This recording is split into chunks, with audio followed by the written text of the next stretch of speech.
ம்.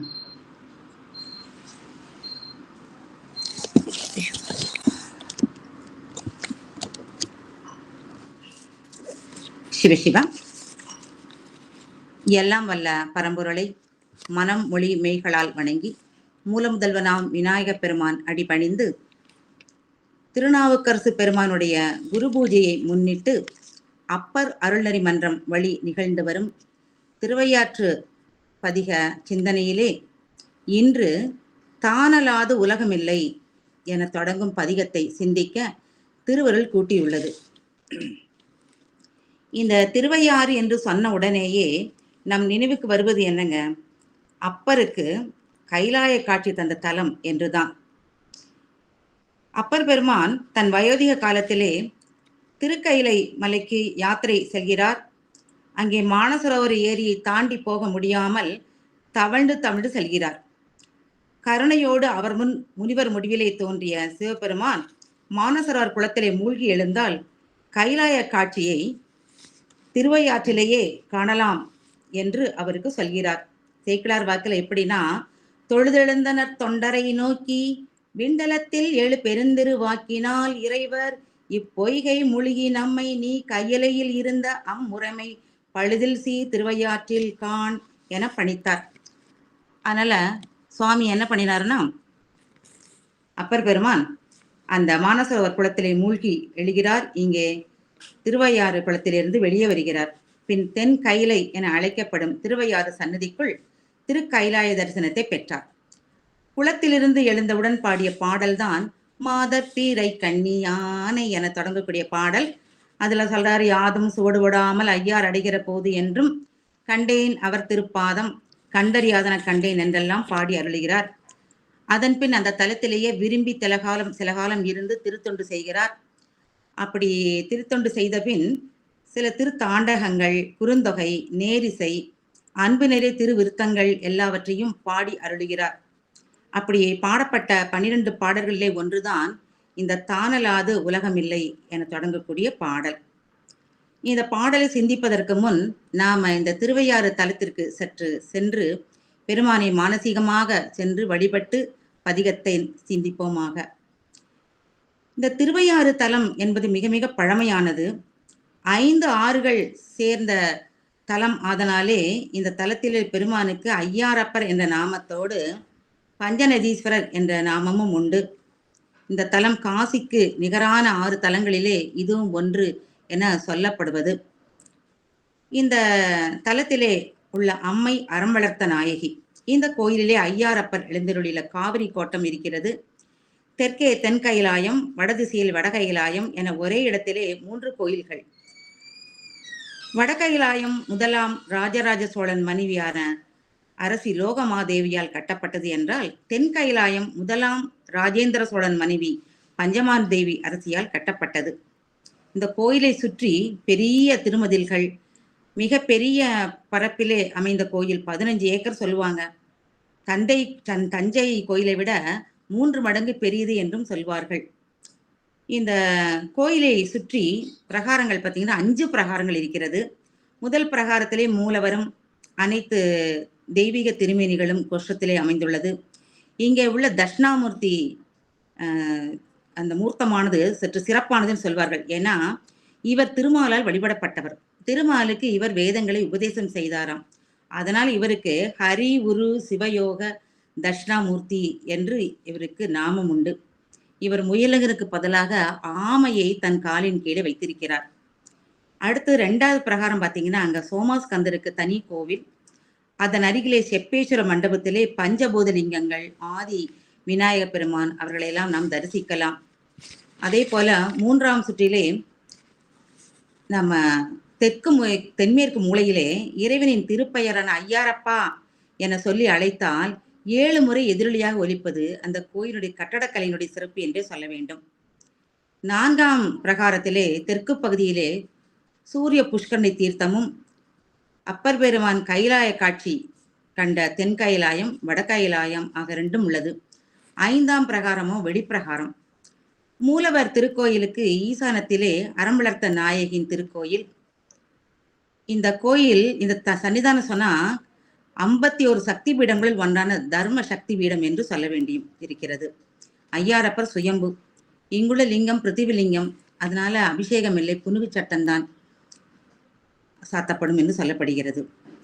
இங்கே உள்ள இன்னொரு சந்நிதி ஆட்கொண்டார் சந்நிதி மிக சிறப்பு வாய்ந்தது. ஏன்னா அவரை வணங்கினால் எமபயம் இருக்காது என்று நேற்று ஐயா சொன்னது போல அது சிறந்த சந்நிதி தான்.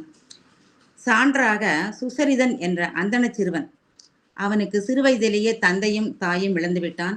தாய் இறக்கும் தருவாயிலே அந்த குழந்தைக்கு சொல்றாங்க, நீ தல யாத்திரை செல், ஏன்னா சிவபெருமான் தான் உனக்கு இனி தந்தையும் தாயும், அவரை பல தலங்களிலுமே சென்று நீ தரிசித்து வா, உனக்கு அவர் எப்போதும் உதவியாக இருப்பார் என்று சொல்ல, இவனும் அம்மாவினுடைய இறப்புக்கு பிறகு அவன் பல தலங்கள் செல்கிறான். அப்படி செல்லும் போது திருப்பழனம் சென்ற போது அங்கே பெருமானை வணங்கிவிட்டு, அன்று இரவு அவன் கனவிலே யமன் தோன்றி இன்றிலிருந்து 5ஆம் நாள் நீ மரணம் அடைவாய் என்று சொல்லுகிறார்.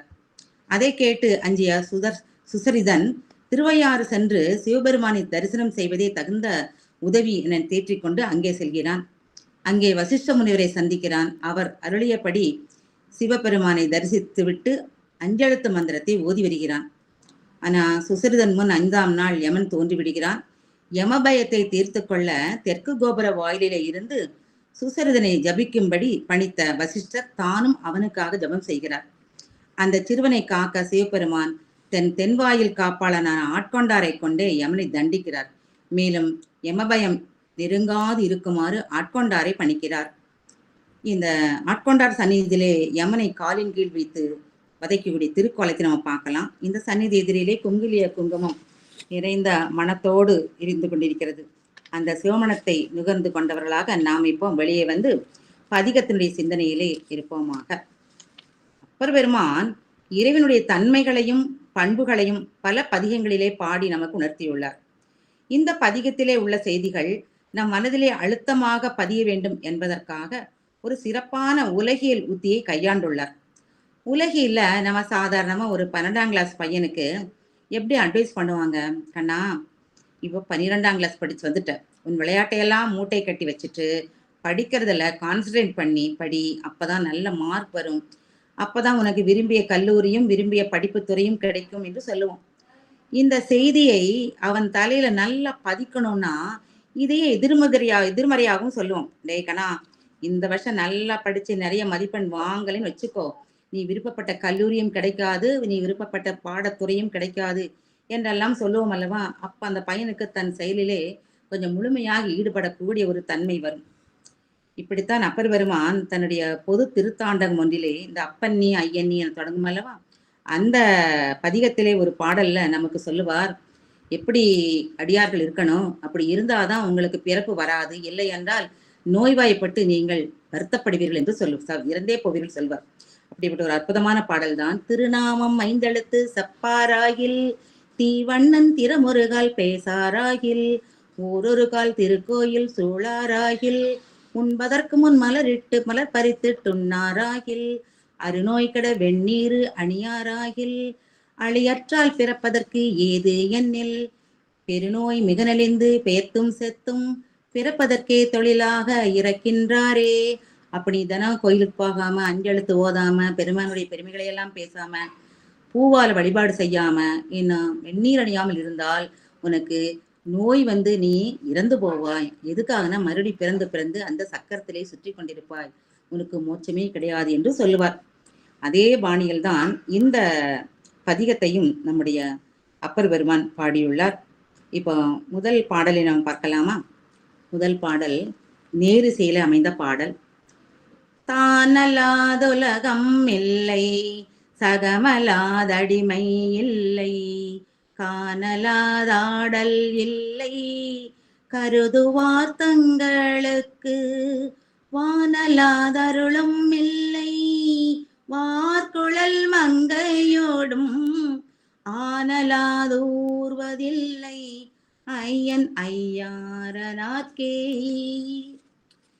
இந்த பதிகத்திலே உள்ள அனைத்து பாடல்களிலுமே ஐயன் ஐயாரனார்க்கே என்ற தொடர் வருகிறது. இதுதான் இந்த பதிகத்தினுடைய மகுடம். ஐயாரப்பனுக்கு அவர் என்ன அடைமொழி கொடுக்கிறார்? எந்த என சொல்லவில்லை, அவர் ஐயன் என்று சொல்கிறார். ஏன்னா அப்பர் பெருமான் சரியை நெறியிலே நின்றவர். சரியெதிரே நிற்பவர்களுக்கு பெருமான் என்னவாக உறவாக காட்சியளிக்கிறாராம்? அவர் ஆண்டானாகவும் அவரை வணங்குபவர்கள் அடிமையாகவும், அவன் தலைவன், இவர்கள் தொண்டர்கள், அப்படியாக காட்சியளிக்கிறார். அப்போ நம்ம அப்பர் பெருமான் சொல்கிறார், ஐயன் அவன் அவன் என்னுடைய தேவைகளை எல்லாம் புரிந்து கொண்டு எனக்கு அருள் செய்வான். எப்படி ஒரு தலைவன் தன்னுடைய கீழே இருக்கக்கூடிய பாதுகாப்பானோ அப்படி பாதுகாப்பான் என்பதை வரக்கூடிய அத்தனை பாடல்களையும் சொல்லி வருகிறார். இப்போ முதல் பாடல்ல முதல் தொடர் பாருங்க, தானலாது உலகம் இல்லை. இதுல தான் என்ற சொல் ஒன்று இருக்கிறது, உலகம் என்ற ஒரு சொல் இருக்கிறது. தான் என்ற சொல்லுக்கு என்ன பொருள்னா தலைவன் அல்லது இறைவன் என பொருள்படும். இந்த தான்கிறது நம்மன் அர்த்தம் இறைவனை குறிக்கும். இதே போலத்தான் சுந்தரரும் ஒரு பதிகத்துல அந்த தான் என்பது இறைவன் என்ற பொருளோடு பாடியிருப்பார். எதுங்க? தானனை முன் படைத்தான். அதுல தான் என்பது என்னங்க? இறைவன் என்னை படைத்தான் என்று சொல்வார். ஆக இந்த இறைவன் இல்லாமல் உலகமும் இல்லை, உலக பொருள்களும் இல்லை, அவற்றின் இயக்கங்களும் இல்லை என்கிறார் அப்பர் பெருமான். இந்த தொடர் உலகிலே சாதாரணமாக பேச்சு வழக்கில் நாம் சொல்லுவோம் இல்லையா, அந்த வீட்டுல அந்த பையன் மட்டும் இல்லைன்னா ஒரு வேலையும் நடக்காது, அவ்வளவு பொறுப்பு என சொல்வார்கள் இல்லையா. அப்படித்தான் இந்த பிரபஞ்சமாகிய வீட்டிலே சிவபெருமான் மட்டும் அவர்தான் இல்லை என்றால் ஒரு தொழிலும் நடக்காது. இந்த ஆன்மீகவாதிகளும் என்ன சொல்றாங்க? அவனின்றி ஓரணவும் அசையாது என்றும், இந்த உலகமே ஒரு நாடக மேடை, நாமெல்லாம் நடிகர்கள், நம்மை இயக்குபவர்கள் எல்லாம் அந்த பரம்பொருள் தான் என்றும், நாமெல்லாம் இறைவனுடைய கைப்பாவைகள், நாம நினைத்தால் மட்டும் போதாது, சிவனும் நினைத்தால்தான் நாம் நினைத்த செயலை செய்ய முடியும். மணிவாசகரும் சொல்வாரே, அவனை வணங்க வேண்டும் என்றால் கூட அவன் அருள் வேண்டும், அவன் அருளாலே அவன் தாள் வணங்கி என்று சொல்வார் அல்லவா. சரி, இப்ப தானலால் உலகம் இல்லை என்கிறார். உலகங்கிறது என்னங்க? ஜட பொருள்களும் உயிருள்ள பொருளும் சேர்ந்த தொகுப்பு தான் இந்த உலகம் என்பது. சரி, இவையெல்லாம் எதனால ஆனது என்று கேட்டால் அறிவியல் சொல்கிறது இவை எல்லாம் அணுக்களால் ஆனது என்று. நம்ம சின்ன கிளாஸ்ல படிச்சிருப்போம், எல்லா பொருள்களும் அணுக்களால் ஆனவை என்று. ஆனால் ஒரு காலத்துல இந்த அறிவியலாளர்கள் அணுவை மேலும் மேலும் சிறு சிறு பகுதிகளாக பிரிக்க முடியாது என்று சொன்னார்கள். ஆனால் பிற்பாட்டு அந்த அணுவும் புரோட்டான், நியூட்ரான், எலக்ட்ரான் என்ற 3 பொருள்களால் ஆனது என கண்டுபிடிச்சாங்க. இந்த பொருள்கள் எல்லாம் எதனால் ஆனது என்றால் அவை பல உப அணுக்களால் ஆனவை என்று சொல்கிறார்கள். இந்த உப அணுக்களை கண்ணால பார்க்க முடியுமான? முடியாது. தொட்டு பார்க்க முடியுமா? முடியாது. ஆனா இந்த உப அணுக்கள் தான் நம்முடைய உடம்பு, உணவு, உடை, மரம், கொடி, தூணு, துரும்பு எல்லாத்திலும் இருக்கிறது. இதைத்தான் அறிவியலாளர்கள் கடவுள் அணு என்கிறார்கள். இவைதான் அணுக்களை இயக்குகின்றன. இதைத்தான் அந்த காலத்திலேயே நம் திருமூலர் சொன்னார் ஈசன் என்று. அவர் அழகாக சொல்கிறார் தன்னுடைய திருமந்திரத்திலே, கரந்தும் கரந்திலன் கண்ணுக்கும் தோன்றான், பரந்த சடையான் பசும்பொன் நிறத்தான் என்று. மணிவாசக பெருமானும் இறைவன் இல்லையே, இறைவன் இல்லாத மற்ற எனப்படக்கூடிய பொருள்கள் ஏதும் இல்லை என தம் கோயில் திருப்பதிகத்திலே அழகாக கூறியிருப்பார். அது என்ன பாட்டு தெரியுங்களா?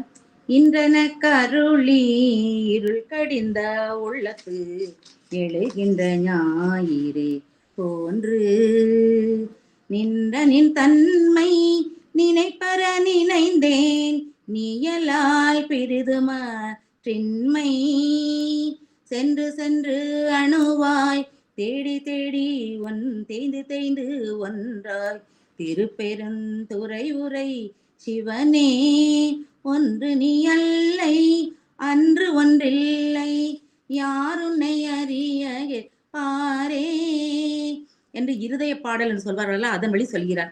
அவர் சொல்றாரு, நான் எங்கேயோ போயிட்டு இருந்தேன், என்ன வலியை பெருந்துரைக்கு இழுத்து அருள் புரிந்து தன்னுடைய மன இருளை நீக்கி ஒளி வீசுபவராக பெருமான் தன் உள்ளத்திலே நிலை பெற்றிருக்கக்கூடிய தன்மையை இங்கே குறிப்பிடுகிறார்.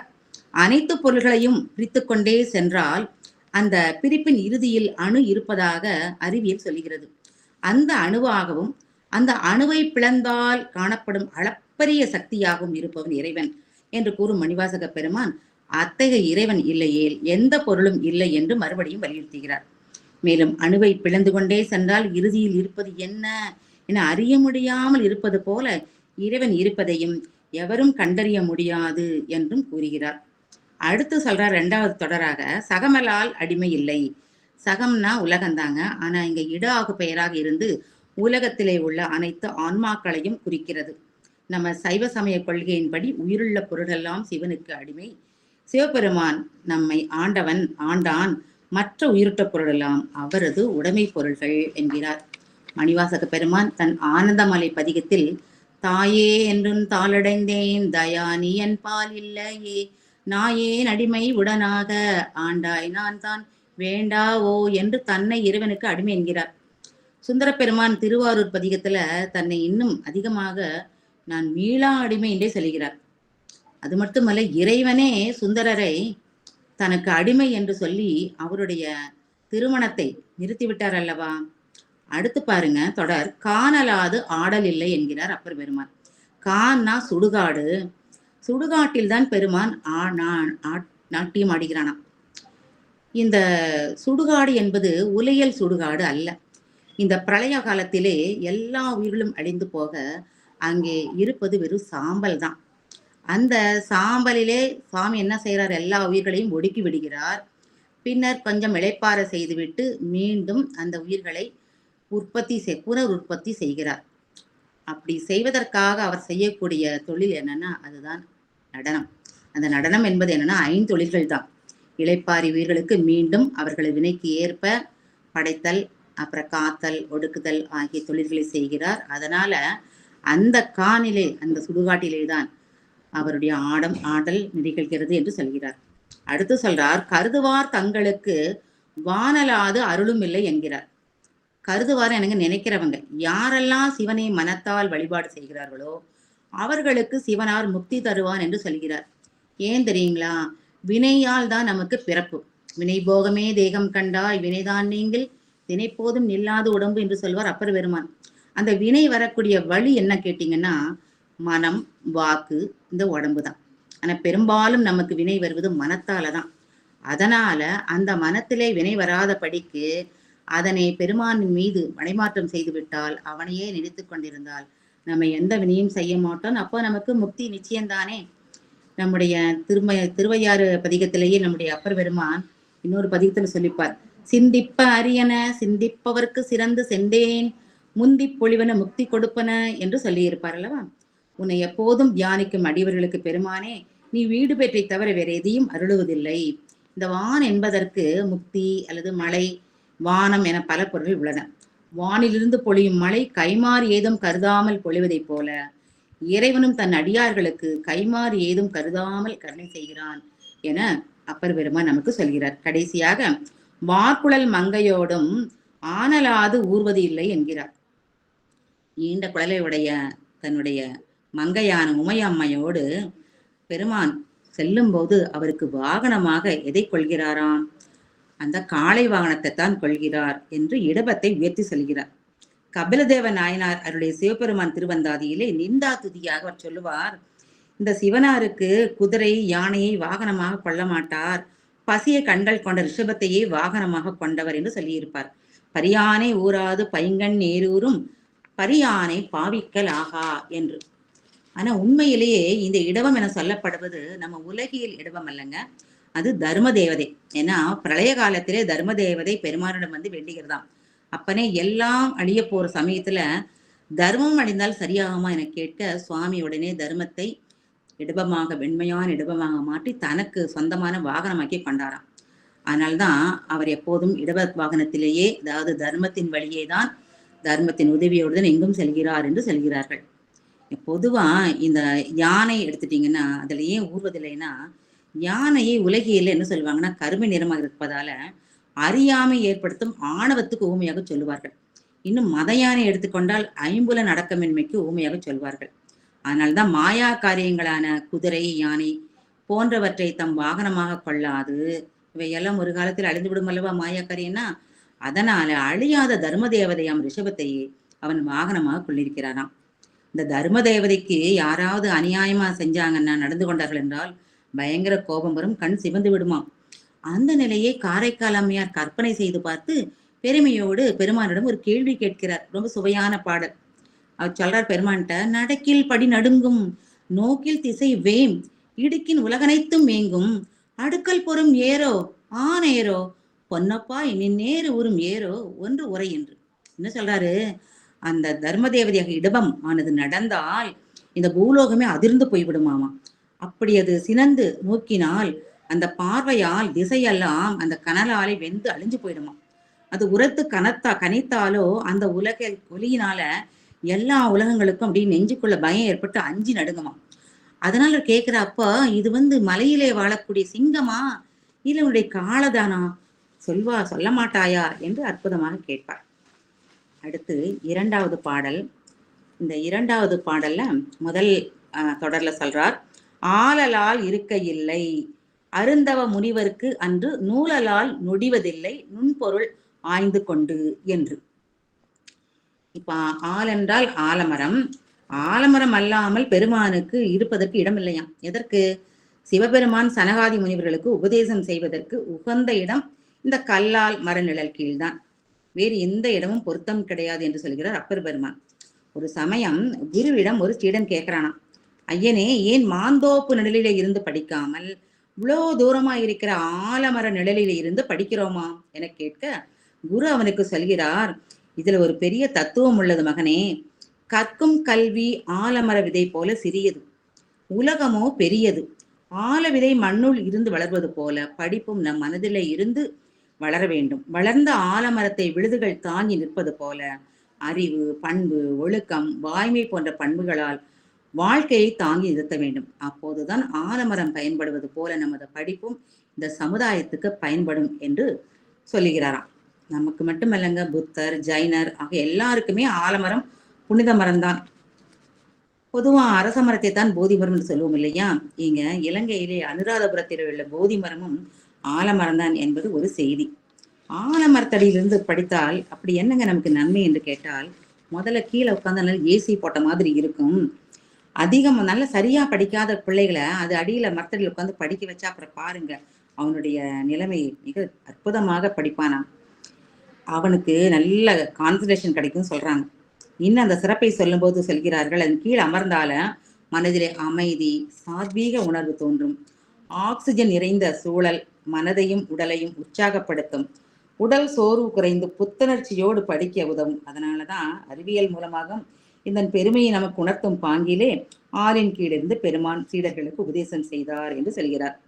இன்னும் இந்த மரமானது தலமரமாக அன்பிலாந்துறை, பழுவூர், திருக்கச்சூர், குற்றாலம் இங்கே இருக்கிறது என்று சொல்லப்படுகிறது. அதுலேயும் இந்த கல்லால மரம் என்பது ஆலமரத்தினுடைய இனத்தை சேர்ந்ததான், அதுக்கு விழுது இருக்காதான்.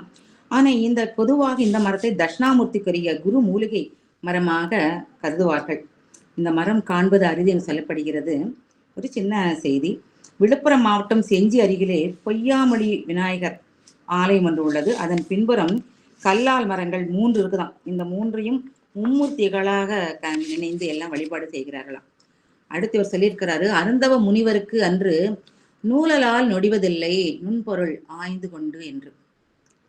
அப்போ அவர் என்னத்தை உபதேசம் செய்கிறார் அப்படின்னா, வேதம் மற்றும் ஆகமங்களை ஆராய்ந்து அறிந்து கொண்ட நுண்பொருளை தவிர வேறு ஏதும் இல்லை என்கிறார் அப்பர் பெருமான். இங்க நொடித்தல் அப்படின்னா என்ன பொருள்னாக்க உபதேசம் என்பது பொருள். இன்னொரு பொருள் என்னன்னா, 2 விரல்களை, அதாவது கட்டை விரலையும் நம்முடைய ஆட்காட்டி விரலையும் சேர்த்து அழுத்தி பிடிப்பது. அதுதான் என்னங்க சின்முத்திரை என சொல்லப்படுவது. நம்முடைய 5 விரல்களை நம்ம நீட்டினா சாதாரணம் எப்படி இருக்குது பாருங்க, பெருவிரல் மட்டும் தனித்து நிற்கும், மற்ற 4 விரல்களும் ஒன்று சேர்ந்தே இருக்கும். நம்முடைய சைவம் சொல்லுகிறது, எப்படி ஊமை கூட சொல்லுதுன்னா, பெருவிரலை பெருமானுக்கும் இந்த கட்டை விரலை ஆன்மாவாகிய நமக்கும், இந்த 3 விரல்களை மலங்கள் ஆணவம், கண்மம், மாயை என்ற 3 மரங்களுக்கு ஊமையாக சொல்கிறது. சாதாரண உலகிலே இருந்தால் இந்த உயிரானது எப்போதும் மலத்தோடு சேர்ந்திருக்கும். அதாவது உலக பற்றிலேயே அழிந்து நிற்கும். அப்படி அழிந்து நின்றால் உனக்கு இன்பம் கிடைக்காது, துன்பம்தான் வரும். இன்பம் கிடைப்பது போல் இருக்குமே தவிர அது துன்பக் கலப்பில்லாத இன்பமாக இருக்காது. அது மீண்டும் மீண்டும் உன்னை அதிலேயே ஆழ்த்திக் கொள்ளும். எனவே அதிலிருந்து விடுபட்டு வா, வந்து பெருமானுடைய திருவடியை சேர்ந்தால் உனக்கு முக்தி இன்பம் கிடைக்கும் என்பதை தட்சிணாமூர்த்தி வடிவத்தில் இருக்க பெருமானானவர் நமக்கு சொல்லாமல் சொல்கிறார்.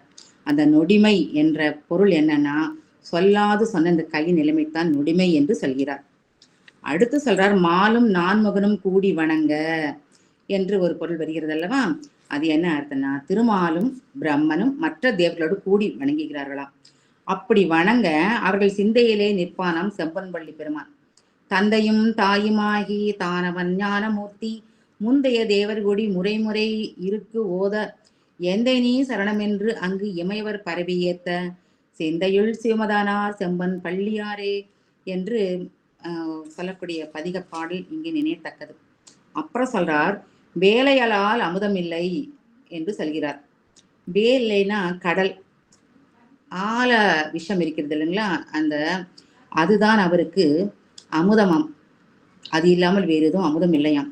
இதே கருத்தை சுந்தரரும் தன்னுடைய கட்சி காஞ்சிபுர பாடலில் சொல்வார். ஆலந்தானுகந்து அமுது செய்தானே என்று ஆலத்தான் அவர் அமுதாக கொண்டாராம். இந்த ஆலம் எங்கிருந்து தோன்றியதுங்க? திருப்பார்கடலிலே அந்த தேவர்கள் கடந்த போது தோன்றிய அந்த ஆலகால விஷம்தான். அவர்கள் தேவர்களை காப்பதற்காக அவர் அதை தான் அமுதமாக நினைத்து உட்கொள்கிறாராம்.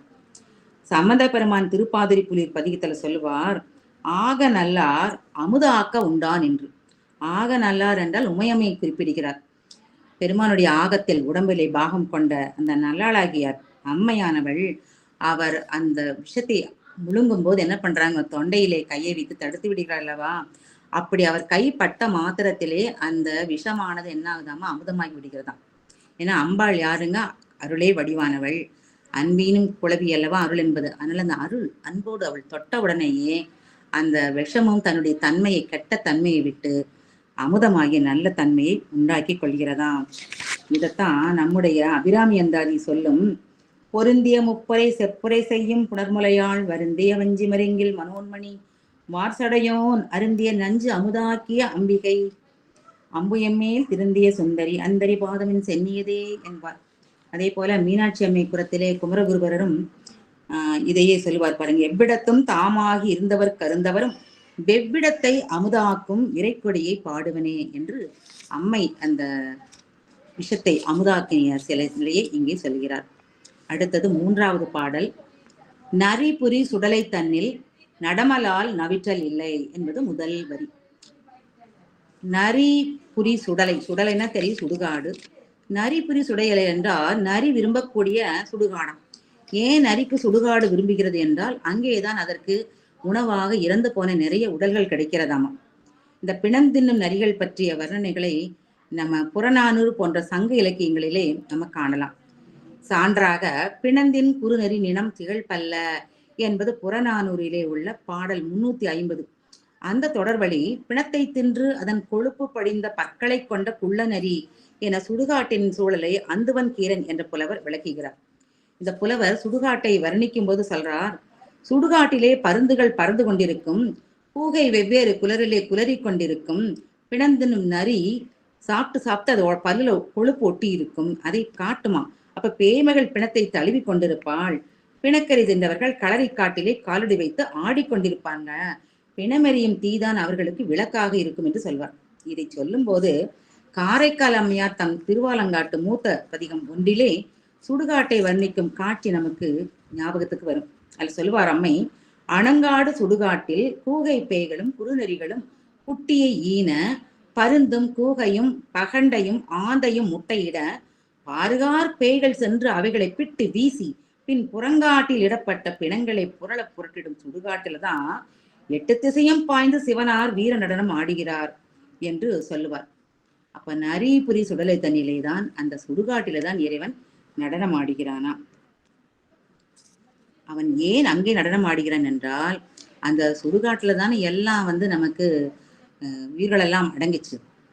புனர் உற்பவம் செய்வதற்காக தான் முதலில் சொன்ன மாதிரி நடனம் ஆடுகிறானாம். அடுத்த தொடராக சொல்கிறார், கரிபுரி குழலி என உமையம்மையை சிறப்பிக்கிறார். அம்மை கூந்தல் நல்ல சுரட்டை முடி. பெண்களுக்கு சுரட்டை முடி என்பது அழகு அல்லவா. அந்த சுரட்டை முடியோடு இருப்பவள் அம்மை என காரைக்கால் அம்மையார் தன்னுடைய அற்புத திருவந்தாலே சொல்லியிருப்பாங்க. சடைமேல் அக்கொன்றை தரிகணிகள் போந்து உடைமேவி தாழ்ந்தனவே போலும் முடிமேல் வலப்பால கோலமுதி வைத்தான் பங்கின் குலப்பாவி நீலக்குழல். அந்த பெருமான் தன்னுடைய சடைமுடியின் வலப்புறத்திலே அந்த அழகிய பிறையினை வைத்திருக்கிறான். ஒரு பாகத்திலே உமையம்மையின் நீல நிறம் பொருந்திய கூந்தல் சடையானது அப்பெருமானின் தலைமையில் உள்ள கொன்றை ஈன்ற கனிகளைப் போல ஒரு புறத்திலே அப்படி அழகா சுருண்டு தான்று தொங்குகிறதாம். அடுத்த தொடர் சொல்லுகிறார், தெரிபுரி சிந்தையாருக்கு தெளிவலால் அருளும் இல்லை என்று. நமக்கு பெருமானை நாம் அடைய வேண்டும் என்றால் அதற்கான வழி நெறிகள் சரியை கிரியை யோகம் ஞானம் என நமக்கு தெரியும். அதே போல வேற வகையிலும் இதை சொல்லலாம். சிவநெறி சொல்லும் போது கேட்டல் சிந்தித்தல் தெளிதல் நிட்டை கூடல் என்று. இப்ப நம்ம எல்லாருமே குருமுகமாக மெய்ஞானத்தை கேட்போம் அல்லது ஞான நூல்களை படித்தும் தெரிந்து கொள்ளலாம். ஆனா படிச்சா மட்டும் போராது, நமக்கு அதிலே சொல்லியிருப்பார்கள் இறைவன் என்பவன் உண்டு என்று. ஆனா உலகத்துல எத்தனையோ பேர் உலகாயுதர் போன்ற சமயத்தினர் சாமிங்கிறது கிடையாதும்பாங்க. அப்ப நமக்கு ஐயம் வரும். அப்ப என்ன செய்வோம்னா கேட்டதையும் படித்து வைத்துக்கொண்டு சிந்திப்போம். அப்படி சிந்திக்கும் போது நமக்கு ஒரு தெளிவு வரும் அல்லவா? அந்த தெளிவை கொடுப்பது யார் என்றால் சிவபெருமான் தான். அதான் சொல்றார், தெரி புரி என்றால் தெரினா ஆராய்ந்து. யாரெல்லாம் இந்த ஞான நூல்களை ஆராய்ந்து பார்க்கிறார்களோ அப்படியுள்ள சிந்தியவர்களுக்கு தெளிவை கொடுத்து அதன் மூலமாக நிட்டை அந்த ஞானத்தை நிறுத்தி கொண்டு போவார் என்று சொல்கிறார். ஆக பக்குவமான ஆன்மாக்கள் தாங்கள் பெற்ற அனுபவத்தால் உலகப் பொருள்கள்லாம் நிலையில்லாதவை, இறைவனே நிலையானவன், ஈரில்லாத ஈசனையே பற்றினால் உலகப் பொருள் மீதுள்ள பற்று கொஞ்சம் கொஞ்சமாக குறைந்து குறைந்து இல்லாமலே போய்விடும். ஏன்னா உயிருடைய இயல்பு என்னங்க, சார்ந்ததின் வண்ணமாக யாரையா சார்ந்துதான் இருக்கும். அதனால தனித்து நிற்காது. அப்ப உலகை பற்றை விட்டு விட்டு நீங்க ஆன்மாக்கள் என்ன செய்யும்னா இறைவனை பற்றி நிற்கும். வள்ளுவ பெருமான்னு சொல்லுவார் இல்லையா, பற்றற்றான் பற்றுக பற்றற்றான் பற்றையும் எதுக்குன்னா பற்றை விட, அந்த உலக பற்றை விட இவனை பற்றிக்கொள் என்று சொல்வார்கள். அப்ப இறைவனுடைய உண்மையான சொரூப நிலை பேரானந்த நிலை அல்லவா? அந்த பேரானந்த நிலையை நம்ம அடியார்களுக்கு கொடுப்பது பெருமான் தான். அது எதற்காக? தெளிவை கொடுப்பதன் மூலம் அந்த இதை அருளுகிறார் என்று சொல்கிறார். அடுத்து அரிபுரி மலர் கொண்டு ஏத்தும் தன்மை உடையவர் நம்ம ஐயாரப்பன் இன்னைக்கு சொல்கிறார். அரினா யாருங்க? திருமால். திருமால் விரும்பி மலர்களை கொண்டு பரவக்கூடிய தன்மை உண்டு என்று சொல்கிறார். திருமாலுக்கு வழிபடும் தன்மை உண்டு என்று. அதற்கு சான்றாக நமக்கு திருவீழிமலையினுடைய நிகழ்வு தான். திருவீழிமலையிலே சாமி என்ன செய்கிறார்? திருமால் 1000 தாமரை மலர் கொண்டு அந்த சுதர்சன சக்கரத்தை பெறுவதற்காக தினமும் சிவலிங்கத்தை அர்ச்சனை செய்து வழிபாடு செய்கிறார். ஒரு நாள் அந்த 1000 போல ஒரு பூ குறைய என்ன செஞ்சார்? வேற வழியில் அதனால் தன் கண்ணையே மலராக எடுத்து சுவாமிக்கு படைத்தார் அல்லவா? அப்படித்தான் திருமால் தன் 10 அவதாரங்களிலுமே சிவனை வழிபட்ட புராண கதைகள் உண்டு. திருமாலினுடைய இறுதிய மத்தியிலே என்றும் நீங்காமல் சிவன் இருக்கிறான் என்று தைத்திரிய ஆரண்யம் என்ற நூல் கூறுகிறது. மச்சாவதாரத்திலே பார்த்தீங்கன்னா சோமுகாசுரன் என்பவன் வேதங்களை திருடிச் சென்று கடலுக்கடியிலே ஒழித்து கொண்ட போது திருமால் பெரிய சுறா மீனாக உருவெடுத்து சென்று கடலடியிலே அவனை வதம் செய்து அந்த வேதங்களை எல்லாம் மீட்டு கொண்டு பிரம்மாவிடம் தருகிறார். அப்புறம் என்ன செய்கிறார்? இவருக்கு இப்போ தான் பெரியவன்கிற ஒரு ஆணவம் வந்து விடுகிறது. என்னை மீண்டும் கடலுக்குள்ளே போய் இந்த 7 கடலில் சேராக ஆக்குகிறார்.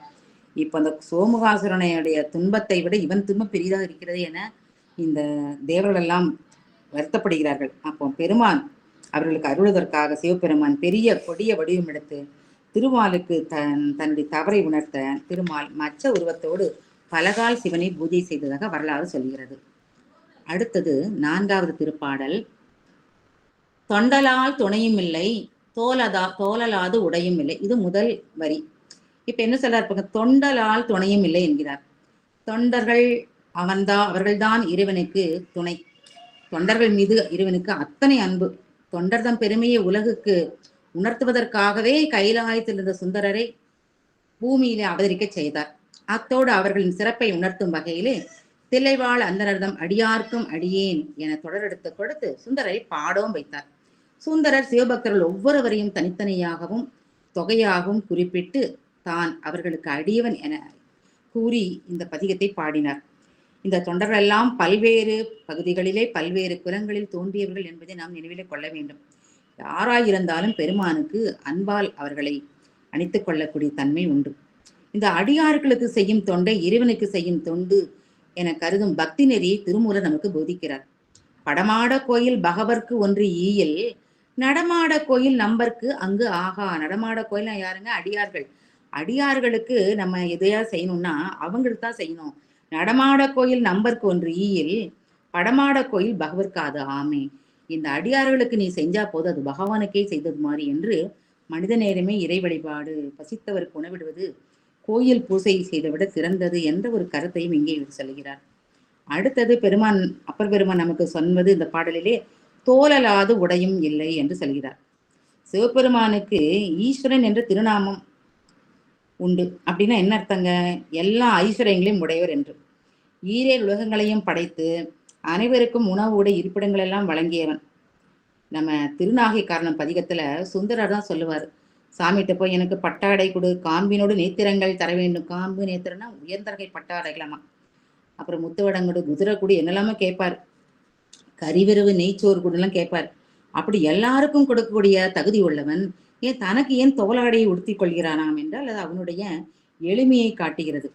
அவன் உடைகள் எல்லாம் அதெல்லாம் ஒரு அறிகுறி தான். எதுக்கு அறிகுறி என்றால் அவனால் மட்டுமே இந்த விலங்குகளுடைய தோலை உரிக்க முடியும். எப்படி ஆணவம் என்ற அகற்ற முடியாத ஒன்று பொருளை அகற்றி முடியுதோ அதே போல இந்த அகற்ற முடியாத தோள்களை எல்லாம் அவனால் தான் உரிக்க முடியும். அதை உரித்ததோடு மட்டுமல்லாமல் தனக்கு உடையாகம் செய்ய முடியும் என்று திருநாகேஸ்வரன் தலத்தின் மீது அருளிய பதிகத்தின் ஒரு பாடலில் சுந்தரர் சொல்வார், சிங்கம், புலி, யானை ஆகிய விலங்குகளோடு போரிட்டு அவற்றின் தோலை தனது ஆடையாக கொண்டார் என்று சொல்வார். அதே மாதிரி யானையை போர் வச்சுக்கிட்டாராம். ஆக அவர் எல்லாம் சொன்ன மாதிரி மாடர்ன் மேன் போல இருக்குது. அப்புறம் என்ன சொல்றாரு பாருங்க, கண்டலாது அருளும் இல்லை என்கிறார்.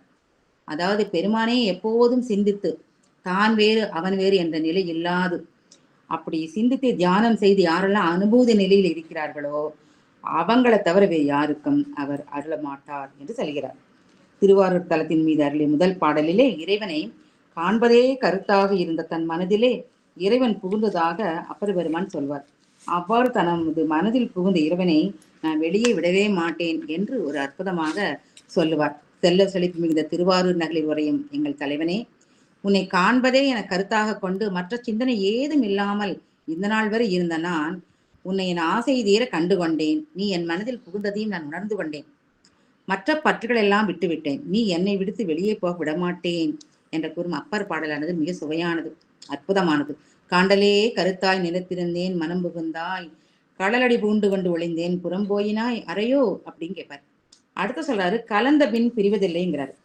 ஆக பக்குவமடைந்த உயிர்கள் தன்னை அடைந்த பின் அவைகளோடு கலந்த பெருமான் பின் அத்தகைய உயிர்களிடமிருந்து பிரிவதில்லையாம். சமயத்துல அந்த உயிர்களுக்கு ஏதாவது பற்று வந்தால் கூட அதெல்லாம் வாசனா மலர்ந்தான் என்று சொல்லி அவர்களை மீண்டும் தன்னிடத்தே எடுத்துக்கொள்வானாம் என்று நமக்கு சாஸ்திரம் சொல்லும். ஆக அவன் பிரிவதில்லை. மேலும் நம்ம சாஸ்திரம் சொல்லுகிறது, இறைவனானவன் அனாதியே உயிர்களோடு ஒன்றாய் வேறாய் உடனாய் கலந்திருக்கிறான், அத்விதமாய் கலந்திருக்கிறான் அல்லவா. மாணிக்கவாசக பெருமன் சொல்லுவாரே, ஒரு தெரியா காலத்தை உள்புரிந்து என்றனால நம்ம அனாதியிலே நம்மோடு சேர்ந்து விட்டார். அதனால நிச்சயமாக நம்மை விட்டு பிரிய மாட்டார். நம்முடைய அப்பர் பெருமானே திருவான்மியூர் பாடல சொல்வார், உள்ளம் உள்கலந்து ஏத்தவல்லார் கலால் கள்ளம் உள்ள வழி கசிவா நலன் வெள்ளமும் மரமும் விரவும் சடை வளலாகிய வான்மியூர் ஈசன் என்று சொல்லுவார். அடுத்து என்ன சொல்றாருன்னா, பண்டை நான்மறை காணா பரிசினன் என்றென்று எண்ணி அண்ட வானவர்கள் ஏத்தும் ஐயன் ஐயரார்க்கு என்று கடைசியா முடிக்கிறார். இந்த நான்மறைகளும் இறைவனிடந்து தோன்றியவைதான். ஆனாலும் அவர்களாலும் அந்த வேதங்களாலும் இறைவனை அறிய முடியாது, அவனுடைய சொரூபம் அறிய முடியாது. அந்த வேதம் ஞானம் அது இறைவனால அறிய முடியாது. ஏன்னா வேதங்கள் வாக்கு தானே. நம்முடைய சாஸ்திரம் சொல்கிறது, இறைவனை வாக்கு மனோ அதீதன், வாக்காலும் மனத்தாலும் அறிய முடியாதவன், ஆனால் கோசரப்படுவான். அவனை நம்ம அறிய முடியும். எப்படின்னா பதிஞானத்தால் நம்ம அறிய முடியும். அவன் பக்தி வழியில் படுபவன், அன்பனும் பிடியில் அகப்படும் மலை. அதனால பக்தியாலே அவனை நீங்க நம்ம வழிபட்டால் அவன் நமக்கு கிட்டுவான். அதுதான் பதிஞானம் என்று சொல்கிறார். பெரும்பாலான பக்தி இலக்கியங்களிலே வேதங்கள் இறைவனின் பெருமையை தேடி நேதி இது அல்ல இதுவரை எனக்கு கடந்து சென்று முடிவிலி இறைவனை அடைய முடியாது என்பதாக கூறப்படுகிறது. வேதங்களின் வடிவாக இருக்கக்கூடிய பிரம்மனால் கூட பெருமானுடைய திருவடியோ திருமுடியை கூட பார்க்க முடியவில்லை என்றால் என்ன சொல்வது? சரி, அடுத்தது தாய்மானோர் சொல்வார். என்ன சொல்ற நமக்கு? அருளாலே எதையும் பாரென்றான், அதை அறியாதே சுட்டியன் அறிவாலே பார்த்தேன், இருளான பொருள் கண்டதல்லால் கண்ட என்னையும் கண்டிலே நின்னேடி தோழி என்று அருளாலே, அந்த பதியருளாலே தான் இறைவனை பார்க்க வேண்டும் முடியும் என்று சொல்கிறார். அப்படிப்பட்டவர்கள் எல்லாம் வானோர்கள் ஏத்து வழங்கக்கூடிய பெருமான் நம்முடைய ஐயாரப்பன் என்று சொல்கிறார். அடுத்த 5வது திருப்பாடலிலே முதலடி, எரியலால் உருவம் இல்லை, ஏறலால் ஏறல் இல்லை என்கிறார். இறைவனுக்கு எரியல்லாது உருவம் கிடையாது என்று சொல்கிறார் அப்பர் பெருமான். ஆனா நமக்கு என்ன படிச்சிருக்கோம்? இறைவனுக்கு உருவமே கிடையாதே, ஒரு நாமம் ஓருருவம் ஒன்றுமில்லான் என்றெல்லாம் மணிவாசகர் சொல்லியிருக்கிறார் என்று நினைக்க தோன்றும். ஆனால் சொரூப நிலையிலே அவனுக்கு உருவம் இல்லைதான். ஆனால் இறைவன் இந்த உயிர்களுக்கு கருணையோடு உதவும் பொருட்டு வரும்போது அவன் அருவம், உருவம், அருவுருவம் என்ற 3 நிலைகளை வருகிறான் அல்லவா? அப்படி வரக்கூடிய அந்த அருவுருவ நிலைதான் இந்த அழல் அல்லது எரி என்பது. ஆக தீ வடிவத்தில் தான் அவன் சிறப்பாக வெளிப்படுகிறான். பஞ்சபூதங்கள்ல 5 இருந்தாலும் தீ வடிவத்தில் தான் அவன் சிறப்பாக வெளிப்படுகிறான் என்று சொல்லுவார்கள். நம்முடைய காரைக்கால் அம்மையாரும் சொல்றார், சுடருருவில் எரியாடும் பிரானே என்றும், மணிவாசகரோ ஜோதியே சுடரே சுருளி விளக்கே என்றெல்லாம் சொல்லுவார்கள். சம்பந்த பெருமான் தன் ஆலவாய் பதிகத்தில் இறைவனை பொங்கழல் ஒருவன் பூதநாயகன் என்று போட்டியிருப்பார். திருவண்ணாமலை பஞ்சபூதங்களில் அக்னி தலம் அல்லவா? அந்த தலத்திலே தானே இறைவன் பிரம்மாவுக்கும் விஷ்ணுவுக்கும் அடிமுடி காணாத போது பெரிய விண்ணுக்கும் மண்ணுக்குமாக பெரிய தளல் தம்பமாக நின்றார் அல்லவா? ஆக அப்படி இறைவன் தீ வடிவமாக நிற்பாராம். அது ஏன் அப்படின்னு சிந்திச்சா, சிவனுக்கும் அந்த தீயுக்கும் நிறைய ஒற்றுமைகள். தீயினுடைய வண்ணம் சிவந்த நிறம், அதே பாருதானே இறைவன் செம்மேனி அம்மா. மற்றும் நெருப்பினுடைய பண்புகளை பாருங்களேன். நெருப்பினுடைய குணம் என்ன? மேல் நோக்கி எரியும். தீ தூய்மையானது, அதனால தூய வேள்விக்கெல்லாம் பயன்படுத்தப்படுகிறது. எந்த அழுக்கும் தீயை பற்றாது. அழுக்கு உள்ள போட்டா எரிஞ்சிடும். எல்லாவற்றையுமே தன்னையே தன்மயமாக ஆக்கிக்கொடும் நெருப்பு. அதே போலத்தான் பெருமானும். நெருப்பு பொருளை பக்குவப்படுத்தும். தீயால இணைத்தல் மற்றும் எரித்தல் எல்லாம் நடக்கும். தீய எந்த குற்றமும் பற்ற முடியாது. மேலும் இறைவன் என்னங்க? ஞான வடிவானவன். ஞான வடிவானம்னா ஞானம் எப்படி இருக்கும்? ஒளி வடிவு இல்லையா? ஆக அவன் அதனாலதான் இந்த பெருமானை தீ வடிவாக சொல்கிறார். அதனாலதான் எரியலால் அவனுக்கு வேறு உருவம் இல்லை என்று அப்பர் பெருமான் சொல்கிறார் போலும். அடுத்து ஏறலாது ஏறல் இல்லை என்கிறார். நம்ம முதலையே பார்த்தோம், இறைவன் தர்மத்தின் வழி அருளாட்சி செய்வன். அதனால்தான் ஏறு, அது தர்ம தேவதையே அவன் கொண்டிருக்கிறான் என்று. இரட்டை மணி மாலையில காரைக்கால் அம்மையார் தன்னுடைய 18ஆம் பாடலிலே பெருமான் ஏறி செல்ல எருதை தவிர்த்து மற்றொரு வாகனம் இல்லையே என ரொம்ப புலம்புவார். சம்பந்த பெருமான் தன் திருநெல்லூர் பதிக பாடலில் சொல்வார், ஏரில் எருதேனும் ஏரில் இளையோடும் வேலும் உடனுமாய் விகிர்தர் ஆவார் என்று. மற்றவர்களை மாறுபட்டவர், வீர்தனார் என்று ஒரு பேர் அவர் சொல்லுவாங்க. எல்லாத்தை விட மாறுபட்ட குணமுடையவர், அதனாலதான் அவர் ஏறிலே ஏறி இருக்கிறார் என்று சொல்லுவார்கள். அடுத்தது சொல்றார், கரியலால் போர்வை அல்ல காண்பது ஜோதியார்க்கு என்பார். கரி என்றால் யானை. யானை தோலைத்தான் போர்வையாக போர்த்தியிருக்கிறார், வேறு எதுவும் அவருக்கு கிடையாது என்கிறார்கள் அவனுடைய அப்பர் பெருமான். தாருகாவன முனிவர்கள் அவர்களுடைய அபிச்சார வேள்வியிலிருந்து வந்ததுதான் அந்த யானை. அந்த யானையை சிவனார் பார்க்கிறார். தன் அடிமா சக்தியால் மிகவும் சிறியதாக மாறி அதன் வயிற்றுக்குள்ளே நுழைந்தவர் உள்ளே இருந்து உருவாக மாறி அதன் வயிற்றை கிழித்து வெளியே வருகிறார். சினத்தோடு வருகிறார். அப்படி ஒரு கோபத்தோடு வரும்போது பார்த்தா அவர் 1000 கோடி சூரியன் இருப்பது போல் அப்படி தகதகன் இருக்கிறாராம். அம்பாள் மற்றும் தேவர்களெல்லாம் கண் கூசு அவரை பார்க்கறதுக்கே. அம்பாள் தன் இடுப்பிலே முருகப்பெருமான் வைத்திருப்பாராம். முருகப்பெருமான் முகத்தோட தகத்து வரான், பார்க்காதன்னு. இதையெல்லாம் பார்த்த பெருமான் கருணை கொண்டு அந்த யானை தொலை தன் மேலே பொருத்தி கொள்கிறாராம். ஏன்னா அந்த வெளிச்சத்தை கொஞ்சம் ஒளியை குறைக்கிறதுக்காக கொடை பிடிக்கிற மாதிரி பண்றாரு பாருங்களேன். அதனுடைய கருணை தான். இந்த வடிவத்தை கஜாரி என்று சொல்கிறார்கள். சிவன் ஈருரி போர்த்தான் என பல இடங்களிலே சொல்லப்படும்.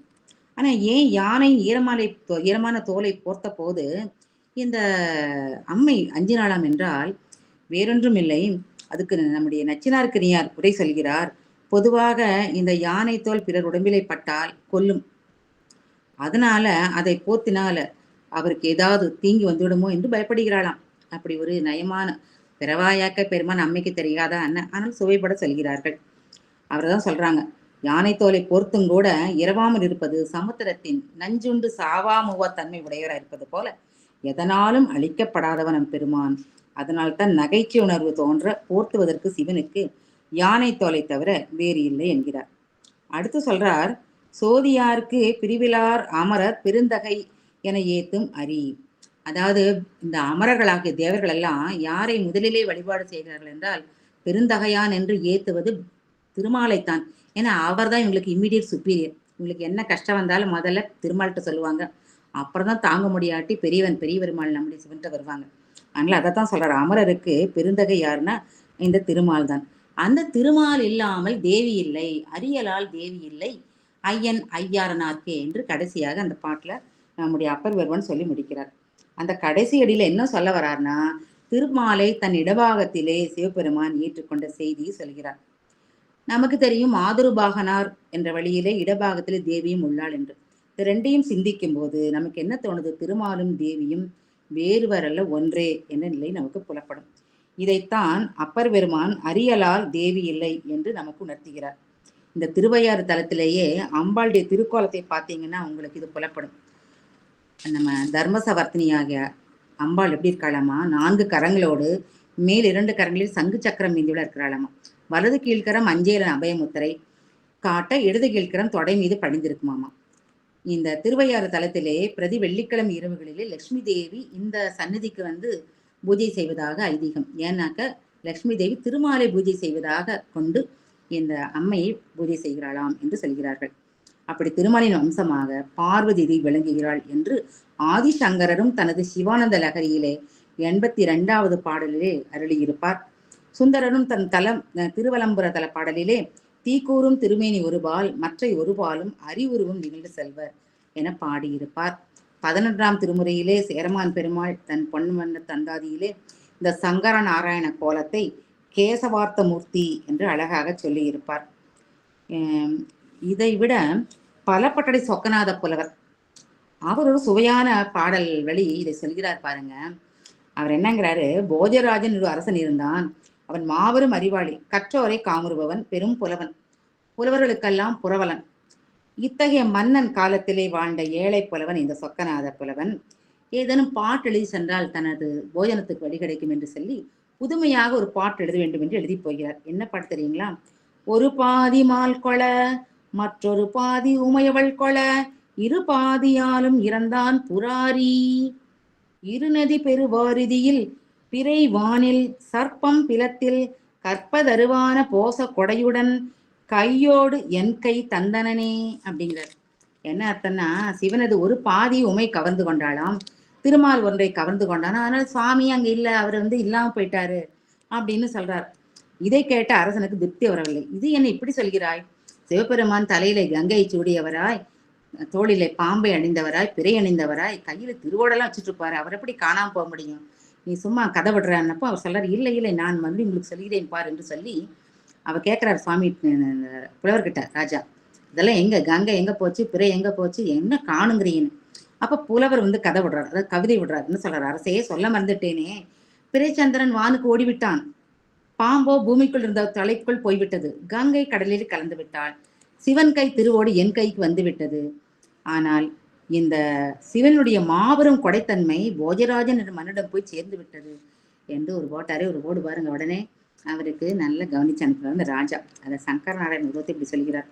நாம மட்டும் இல்லைங்க, வைணவத்திலையுமே பொய்கை ஆழ்வாரும் நம்மாழ்வாரும் இந்த சங்கர நாராயண உருவத்தை சிறப்பித்து பாடியிருப்பார்கள். தாழ்ச்சடையும் நீள்முடியும் ஒன்மளவும் சக்கரமும் சூழறவும் பொன்னானும் தோன்றும் மால் சூழும் 2 அருவி பாயும் திருமலை மேல் எந்தைக்கு 2 உருவம் ஒன்றாய் இசைந்து என்று.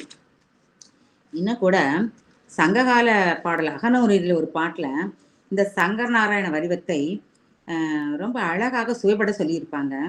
வெறுவரு கடுந்திரல் என தொடங்கக்கூடிய பாட்டு. அதுல சொல்றாரு, மாலை காலத்து செக்கர் வானமும் நீலக்கடலும் அடிவானத்து ஒருங்கே இணைந்திருக்கும் காட்சியை பார்க்கறாங்களாம். அது எப்படி இருக்கான்னா, செம்மையனியான சிவனும் நீல வடிவான திருமாலும் ஒன்றாய் பொருந்தும் தன்மை போல இருக்கிறது என்கிற நயத்தை மதுரை கண்ணத்தனார் காட்டியிருப்பது மிக சுவையானது என்று சொல்லி இந்த பாடலை முடித்துக் கொள்ளலாம். அடுத்தது 6வது பாடல். இந்த 6வது திருப்பாடலிலே என்பலால் கலனும் இல்லை, எருதலால் ஊர்வதில்லை என்று சொல்கிறார். இந்த பெருமானுக்கு அணிகலன், கலன்னா அணிகலன். இங்கே அணிகலன்னா அவருடைய நகை நட்டெல்லாம் எப்படி போட்டிருக்காராமா, எலும்பு மாலையைத்தான் அணிகலனாக போட்டிருக்கிறாராம். அவர் முத்து வடமோ மரகத சைலையனோ போடவில்லை, எலும்பு மாலையை போட்டிருக்கிறார். எதனால் என்றால், இறந்தவர்களுக்கு எலும்பு மாலை போடும்போது அதை பார்க்கக்கூடிய தேவர்கள் புரிந்து கொள்வார்களாம், நாமும் இதே மாதிரி ஒரு காலத்திலே எலும்பாக ஆகி போவோம் என்று இப்ப இருக்கிற சமயத்திலே தன்னை நல்வழிப்படுத்தி கொண்டு நடத்துவார்களாம். அதனால தேவர்களுக்கு, அவர்களுக்கு, மற்றவர்களுக்கும் உங்கள் வாழ்க்கை நிலையாமையை குறிப்பதை காட்டுவதற்காக எறும்பு மாலையை அணிந்திருக்கிறாராம். இந்த சுந்தர பெருமான் திருப்பஞ்சிரி பதிக பாட்டுல அவர் பிச்சடராக போகும்போது ஒரு பதிகத்துல சொல்வார், ஒரு பாடல சொல்லுவார், ஏடுலா மலர்கொன்றை சூடுதீர் என்பலாம் அணிந்து என் செய்குவீர், காடு நும்பதி ஓடு கையில காதல் செய்தவர் பெறுவதன். ஒரு பொண்ணு கேட்கலாம், இந்த மாதிரி கொன்றை மாலை வச்சிருக்கீங்க, என்பு மாலை அணிந்திருக்கிறீங்க, கையிலேயோ ஒரு ஓடு, உங்க வீடோ காடு, யாருங்க உங்களை போய் விரும்புவார் என்று கிண்டலாக சொல்வதாக அமைத்திருப்பார். அடுத்து எருதலால் ஏரி இல்லை. உங்களுக்கு நமக்கு தெரிந்தது. தர்மத்தின் வழி அவர் ஆட்சியை பாரபட்சம் இல்லாமல் செய்கிறார் என்று நமக்கு காட்டுகிறார்கள். அடுத்து என்ன சொல்றார்? புன்புலால் நாறு காட்டில் பொடியலால் சாந்தும் நிலை. 2வது அடி பாட்டுல புன்புலால் நாறு காட்டின இழிவான புலால் வாசனை வீசும் சுடுகாட்டிலே உள்ள அந்த சாம்பலை தவிர வேறு மனம் தரும் பொடி எதனையும் அவர் சாற்றியிருப்பதாக அவர் தன்னுடைய உடம்புல பூசி இருக்கலையாம். திருமுகச்சிரத்துத்தல பதிகத்தின் முதல் பாடலே சம்பந்தர் சொல்லுவார், சிவனார் திருநீற்றையே சாந்து என்ற சந்தனமாக கருதி பூசிக்கொண்டவன் என்று போற்றுவார். இதன் வழி பெருமானினுடைய எளிமையான தன்மை நமக்கு புலப்படுகிறது. ஏனைய தெய்வங்கள் எல்லாம் வாசனை தரும் சந்தனத்தை தங்கள் திருமேனியில் பூசிய வண்ணம் காட்சி தர, பெருமானோ நீரையே சந்தனமாக பூசி இருக்கிறார் என்று சொல்வார்கள். இந்த தாருகவனத்து மகளிர் பெருமான் மீது தீராத காதல் கொண்ட நிலையிலே அவர் திருமேனி மீது பூசிய திருந்து சந்தனம் அந்த எப்படி இருக்குதாமா, நறுமணம் கமழ்வதாக இருக்கிறதாக கானூர் தல பாடலிலே அவர்கள் சொல்லி இருப்பார்கள். அடுத்தது, துன்பிலா தொண்டர் கூடி தொழுது அழுது ஆடி பாடும் அன்பலால் பொருளும் இல்லை ஐயனார்க்கே என்று சொல்கிறார். துன்பிலா தொண்டர் என்று சொல்கிறார். துன்பமே இல்லாத தொண்டர்கள். யாருன்னு துன்பமே இல்லாமல் இருக்கும்? அவர்கள் யாருன்னா, அவர்கள் இருவினை ஒப்பு அடைந்தவர்கள். இருவினை ஒப்பு என்றால் தாங்கள் எதிர்கொள்ளும் துன்பங்களால் துவளாமல் மகிழ்ச்சியால் துள்ளி குதிக்காமல் எதையும் ஒரே மனநிலையிலே ஏற்றுக்கொள்பவர்கள். அப்படி துன்பங்களால் துவளாமல் இருக்கிறதுனால எதனால என்ன, எல்லாம் இறைவன் செயல், அவன் நினைப்பது நல்லது என்றால் நமக்கு நல்லது நடக்கும். சிவபோக சாகரம் சொல்லும் இல்லையா, ஏதேது சொன்னாலும் ஏதேது செய்தாலும் ஏதேது சிந்தித்திருந்தாலும் மாதேவா நின் அருள் என்ன உணரில் நமக்கு எந்த கவலையும் இல்லை என்று அப்படி நினைக்கிறதுனால அவங்கெல்லாம் துன்பில்லாத தொண்டர்களாகும். அச்சப்பத்து பதிக பாடலே மணிவாசக பெருமான் பேதியினாகி இறைவன் திருவடிகளை அடைந்து உள்ளம் உருகி தொழுது அழும் அடியார்களை பார்க்காம மற்ற யாரை பார்த்தாலும் நான் எனக்கு பயப்படுவேன்னு சொல்றார். அந்த ஒரு பாடல் அழகா இருக்கு இல்லையா, கிளியனார் கிளவி அஞ்சேன் அவர் கிரி முறுவல் அஞ்சேன் வெளிய நீராடும் மேனி வேதியன் பாதம் நன்னி துளியலாம் கண்ணராகி தொழுதழுது உள்ளம் நெக்கிங்கு அழியலாதவரை கண்டால் அம்மா நான் அஞ்சு மாறே. அழியலாதவர் நினைத்தா அன்பே இல்லாதவர், பெருமான் மீது அன்பே இல்லாதவர். அன்பு இருந்தாதான் கண்ணுல கண்ணீரெல்லாம் வரும் இல்லைங்களா, அப்படிப்பட்டவர்கள் இல்லாதவரை கண்டால் நான் அஞ்சுவேன் என்று துன்பிலா தொண்டர்கள் அவர்கள் கூடி தொழுந்து ஆடிப்பாடும் அன்பு அல்லாத வேறு பொருளும் இல்லை இந்த பெருமானுக்கு, அதுதான் அவருக்கு ரொம்ப உகந்தது என்று சொல்வார். அடுத்தது 7வது பாடல். இந்த 7வது திருப்பாடலிலே சாமி என்ன சொல்றார் பாருங்க, கீழலால் உடையும் இல்லை கிளர்பொறி அறவம் பயம்பும் தோழலால் துணையும் இல்லை என்று முதல்ல சொல்லியிருக்கிறார். இந்த பெருமான் அவருக்கு இந்த கோவணத்தை தவிர வேற எந்த உடையுமே இல்லையாம். நம்முடைய திருச்சாளலிலே ஒரு பொண்ணு கேட்பா இல்லைங்களா, என்னப்பன் எம்பிரான் எல்லாருக்கும் தானீசன் துன்னம்பை கோவணமாய் கொள்ளுவது என்னடிம்பா. அப்ப மத்த பொண்ணு சொல்லுவா, மண்ணுகளை துன்பொருளா மறைநான்கும் வான் சரடா தன்னையே கோவணமாய் சாத்தினான் கண் சாளலோ என்று. பெருமானுக்கு கீழும் அதில் கட்டிவிடப்பட்ட தொங்கமும் கோவணமும் தவிர வேறு உடைகள் ஏதுமில்லை என்று சொல்கிறீர்களே, அப்படி அல்ல, அவன் வேதத்தையே தன்னுடைய ஆடையாக அணிந்திருக்கிறான். தான் தோற்றுவித்த வேதங்களையே ஆடையாக அணிந்திருக்கிறான்னு சொல்லுவார். அடுத்து சொல்றார், ஒளிவீசும் நாகத்தை தன் தோளிலே மாலையாக அணிந்த பெருமானுக்கு அந்த தோள்களை தவிர வேறு துணை ஒன்றும் இல்லை என்கிறார். ஏன்னா பெருமான் வீரத்திலே அவருக்கு நிகர் யாரும் கிடையாது, ஒப்பாரும் மிக்காரும் இல்லாதவர். அதனால அவர்களை துணையாக இருந்தா துணையா கொள்ளலாம், ஆனா யாரும் இல்லாதனால அந்த பெருமானுக்கு அவர் தோளே துணை என்று சொல்கிறார். அடுத்தது சொல்லார் பாருங்க, தொந்தவர் என்ற வேனில் வேளால் காயப்பட்ட வீரரும் இல்லைங்கிறார். தொத்தலர்கின்ற வேனில், அதாவது நல்ல வேநீர் காலத்திலே வசந்த காலத்து சொல்றார், பூக்கள் எல்லாம் பூத்து குலுங்கும். அந்த வேநீர் காலத்துக்கு அரசன் யாருன்னா மன்மதன் தான். அவன் எப்படி வீரன் ஏன் சொல்றான்னா, அவர் கையில எப்பவும் அம்பும் வில்லுமாக இருப்பானாம். பூவால் செய்யப்பட்ட வேலும் அம்புமாக இருப்பான், அதனால அவன் வீரன்கிறாரு. அப்படிப்பட்ட வீரன் அவன் மட்டும்தான் பெருமாளுடைய நெற்றிக்கண்ணாலே காயப்பட்டான், வேற யாரும் காயப்படவில்லை என்று சொல்கிறார். சிவபெருமான் நமக்கு செய்த உதவிகளுக்கெல்லாம் நாம் என்ன கைமாறு செய்வது என்று கேட்டால் அவனுக்கு அடிமையாக இருந்து திருத்தொண்டு செய்வதுதான் என்பதை தனது கடைசி அடியிலே மீளா ஆளலார் கைமாறு இல்லை ஐயனார்க்கே என்று சொல்கிறார். அடுத்து 8வது திருப்பாடல். சதமலாது அடிமை இல்லை, தானலால் துணையும் இல்லை, நகமலாம் தேயக் கையால் நாள் மலர் தொழுது தூவி, முகமலாம் கண்ணீர் மல்க முன் பணிந்து ஏத்தும், தொண்டர் அகமலாம் கோயில் இல்லை, ஐயன் ஐயனாருக்கே என்று அழகாக சொல்லியிருக்கிறார். என்ன சொல்றாருன்னா, உலகில் உள்ள உயிர்கள் தவிர வேறு யாருமே அவருக்கு அடிமைகள் இல்லை. முதலே சொல்லியிருந்தாரு. தன்னை விடவும் மிக்காரும் வேறு எவரும் இல்லாததால் பெருமானுக்கு துணையாக அவருக்கு உதவும் நிலையிலே வேறு யாருமே எங்குமே இல்லை. இந்த தன்மை பற்றியே பெருமான் வேறு யாரையும் தனது இரு கைகளும் சேர்த்து வணங்க வேண்டிய அவசியமில்லை என்பதை உணர்த்தும் பொருட்டு சேந்தரியா கையான் என மணிவாசக பெருமான் திரு அம்மானையிலே குறிப்பிடுவார் இல்லையா.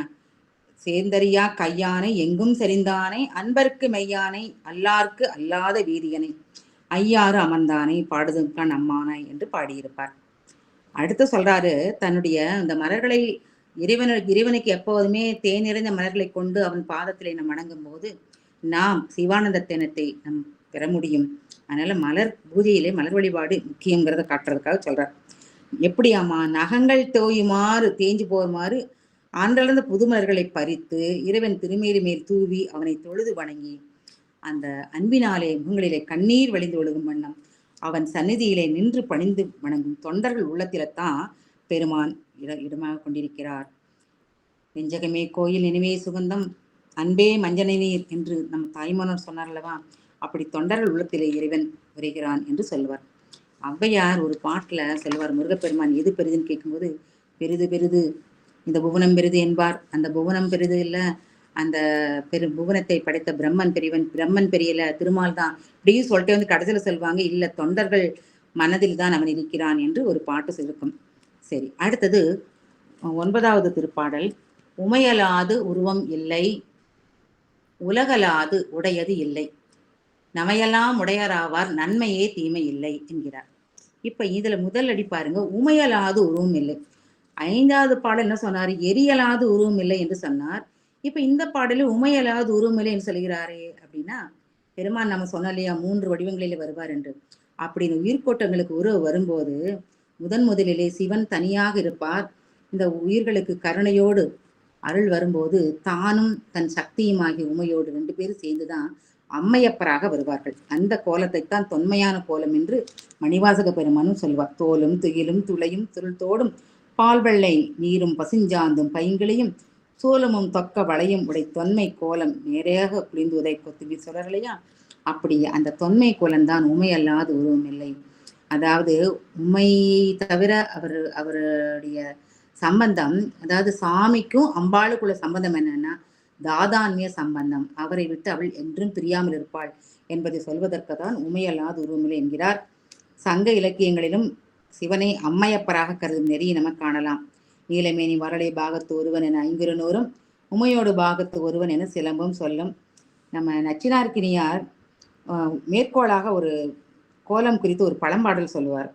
சிலம்பும் சிறுநுதலும் சில்குழலும் பல்வளையும் ஒரு பால் தோன்ற, பலம் கலந்து தின்தோளும் மாடு வருத்தும் ஒன்கொலையும் ஒரு பால் தோன்ற, விலங்கல் அறிஞ்சிறத்து வேறு உருவில் ஊருடம்பால் வருவார் கண்டே அலங்கல் அவிர்சடையம் அண்ணல் விளையாட்டு அகன்றேன் பாவம் என்று அற்புதமாக சொல்லியிருப்பார். நம்ம மட்டும் இல்லைங்க, வைணவர்கள் கூட உமையொரு பாகனை சித்தரிக்கும் போது மாது தங்கு கூரன் என்று திருமலிசை ஆழ்வாரும், வாசவர் குழலால் மலை மங்கை தன் பங்கினை என திருமங்கை ஆழ்வாரும், கூற்றொருபால் மங்கையான் என பொய்கை ஆழ்வாரும், இப்படிலாம் மற்றவர்கள் கூட நம்முடைய பெருமானை அம்மையோடு இருப்பவர் என்று சொல்லுவார்கள். அடுத்து கடைசியில சொல்றார், நாம உலகலாது அதுல என்ன வருதுங்க, நிலை நமையெல்லாம் உடையராவர், நன்மையே தீமை இல்லை, நம்மையெல்லாம் உடையவர், நமக்கு அதனால தன்மைதான் வறுமை இல்லை, தீமை இல்லை என்று. ஆனா நம்ம பொருள்கள்லாம் அவருக்கு உடைமை, நாமெல்லாம் அவருக்கு அடிமை. இந்த நாயன்மார்கள் பாருங்க, அவங்கதான் உண்மையான அடியார்கள் என்று சொல்லுவோம் அல்லவா. அதனாலதான் அவருடையது எல்லாமே அவனுக்கு கொடுத்தார்கள். இயற்பகை நாயனார் மனைவியை கேட்டபோது கொடுத்து விட்டார். அதே மாதிரி மானக்கஞ்ச நாயனாரை பார்த்த மாவிரதராகிய அந்த சிவனடியார் அவரது மகளினுடைய நீண்ட தலைமுடியை கேட்டப்போ கல்யாண பெண் என்று பாராமலும் அவர் வெட்டி கொடுத்தார்னா அதுக்கு என்ன காரணங்க? எல்லாமே இறைவனுடைய பொருள், நாம் அவனுக்கு அடிமை என்ற எண்ணத்தினால்தான். ஆனா அவங்க என்ன கெட்டு போயிட்டாங்க? அப்படி கொடுத்த எல்லாருக்குமே அவர் முக்தி கொடுத்தார். அதனால அவங்களுக்கு முக்தியாகிய நன்மைதான் கிடைக்கும் என்று சொல்லுகிறார். கமையெல்லாம் உடையராகி கடலடி பரவும் தொண்டருக்கு. கமைனா பொறுமை. இப்போ நமக்கு துன்பங்கள் வந்த போது நமக்கு அப்போ பொறுமை வேண்டும் அல்லவா? வினையால் எய்தக்கூடிய துன்பங்களை பொறுத்து கொண்டு மேலும் வினையாராது திருவடி தொண்டு பூண்டவர்களுக்கு அளவில்லாத அருளை கொடுப்பது ஆண்டவருடைய கடுமை என்று சொல்வார். இந்த இடத்துல நம்ம அறிவாட்ட நாயனாருடைய வரலாறு இங்கே நமக்கு உற்று நோக்கத்தக்கது. அறிவாட்ட நாயனார் அவருடைய தன்மை என்னன்னா, எப்பவும் தன் வீட்டிலே உள்ள சென்னலையே சமைத்து சுவாமிக்கு பிரசாதமாக கொடுப்பார். அதோடு மாவடும் செங்கரையும் கொடுப்பாராம். இவரை சோதிக்குமாறு சாமி என்ன பண்ணிட்டார், இவருடைய வறுமையை நீக்கிவிட்டார். இவர் உடனே மற்ற வயல்களில் கூலி வேலை செய்து அதிலிருந்து கிடைக்கக்கூடிய செந்நெல்லை வாங்கி பிரசாதமாக கொடுப்பார். இப்போ என்ன, இவர் கார்னில் தான் சாப்பிடுவாராம். இப்போ சுவாமி என்ன பண்ணார், மேனுக்குன்னே மேலும் இந்த ஊர் பூரா செந்நெல்லை விளையுமாறு செய்து விட்டார். ஆக இவருக்கு சாப்பிட்றதுக்கு உணவில்லை, ஆனால் சுவாமிக்கு பிரசாதம் பண்ண முடியும். ஆனால் பசியோடு போகும்போது ஒரு முறை தடுமாறி கீழே விழ எல்லாமே கீழே விழுந்துருச்சு. உடனே சுவாமி உனக்கு கொடுக்க முடியாமல் போயிட்டு என தன்னை வாளால் வெட்ட போகும்போது சுவாமி தடுத்தாழ்வாராம். அப்படித்தான்.